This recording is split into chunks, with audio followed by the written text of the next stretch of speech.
இதுதான் அந்த நூலகம்.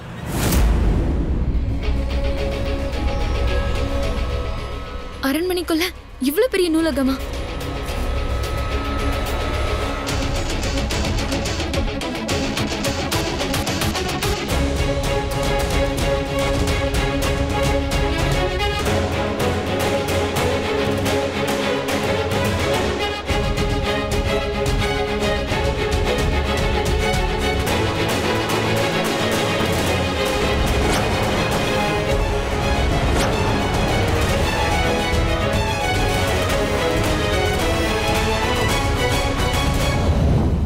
சுரங்கத்துக்குள்ள இவ்ளோ பெரிய நூலகம், அதுவும் ரகசியமா இருக்கா? இங்க இருக்கிற புத்தகத்துக்குள்ள கண்டிப்பா இரண்யாசுரனை பத்தி இருக்கும். அவனை உருவாக்குனது யாரா இருக்கும்? அவனை எப்படி அழிக்க முடியும்? அவனை யாரால கட்டுப்படுத்த முடியும்? இதெல்லாமே அந்த புத்தகத்துல தான் இருக்கும். அதை கண்டுபிடிக்கணும்.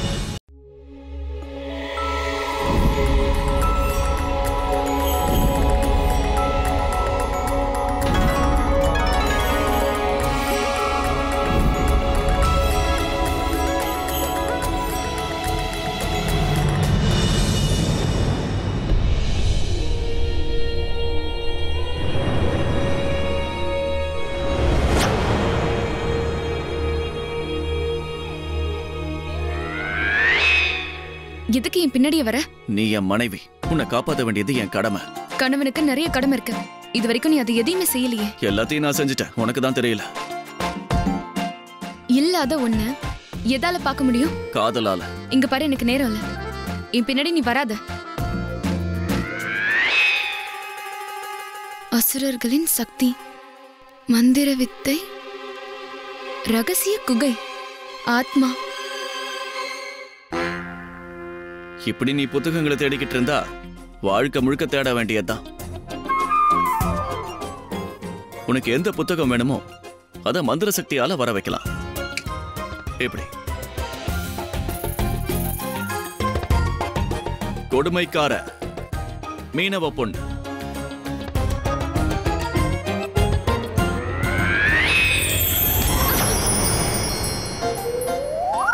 இந்த புத்தகத்துல இருக்க மீனவ பெண் எல்லாரையும் வசியப்படுத்தி அவங்கள கொன்னுடுவாளா?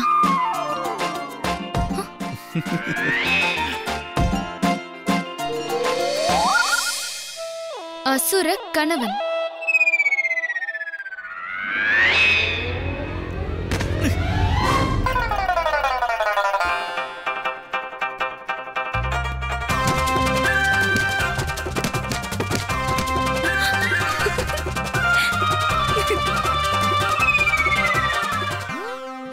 பாத்தியா, அசுர கணவன்னா எத்தனை பாகங்கள் வருதுன்னு? இல்ல ஒரே தலைப்புல இத்தனை புத்தகங்களா? நான் ஒரு புத்தகம் தான் கேட்டேன், ஆனா எத்தனை வந்திருக்கு பாத்தியா? அசுர கணவன், அப்புறம் அரக்க கணவன், அசுர புருஷன். கணவன் அரசனா அசுரனா? போதுமா? நீ அசுரனா இருப்பியோ?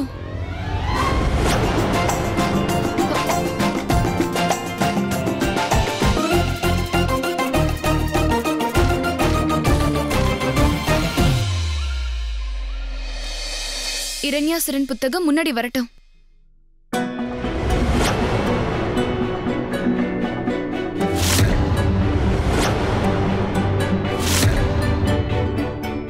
அந்த அசுரன் பேர்ல இத்தனை புத்தகமா?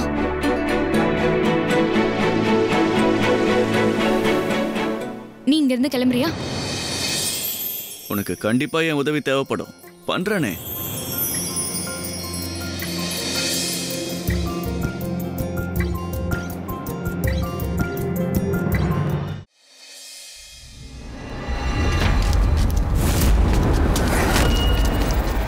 யாரோ வராங்க. நீ போய் ஒளிஞ்சுக்கோ.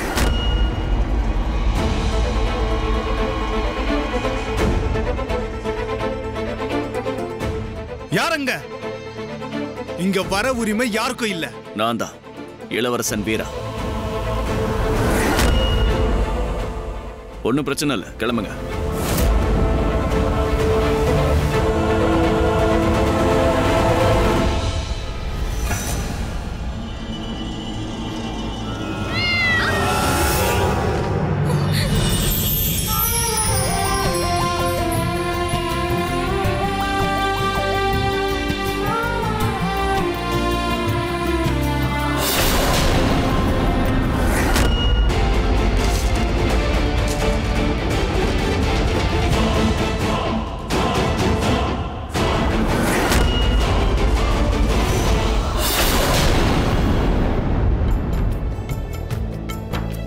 அந்த பூனை இங்க எப்படி வந்துச்சு?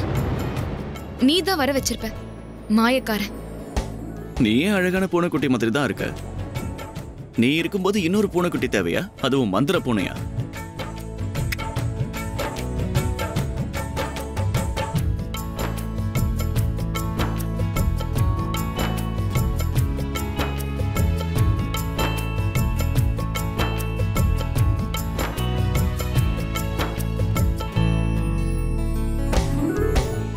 இரண்யாசுரன் ரகசியங்கள்.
இரண்யாசுரன் எனும் அசுரனை யாராலும் கட்டுப்படுத்தவே முடியாது.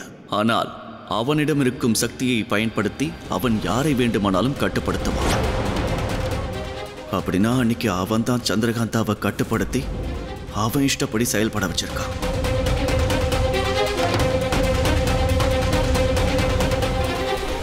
இரண்யாசுரன் விஷ்ணுவிற்கு எதிரியாவான். அவருக்கு எதிராக பல செயல்களை செய்ய துணிந்துள்ளான். இவன் எந்த வடிவத்திற்கும் மாறுவான். மனிதர்கள் மட்டுமல்ல, விலங்குகளின் வடிவத்திற்கும் செல்வான். சந்திரகாந்தாவுக்கு தான் அந்த சக்தி இல்லையே, வேற என்னெல்லாம் இருக்குன்னு இதை நல்லா படிச்சுக்கலாம்.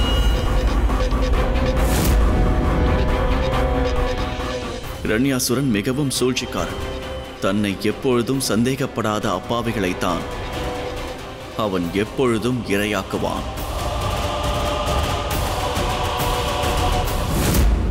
அரக்கிகளின் சக்திகள். அசுரர்கள்ல பெண்களும் இருக்காங்களா?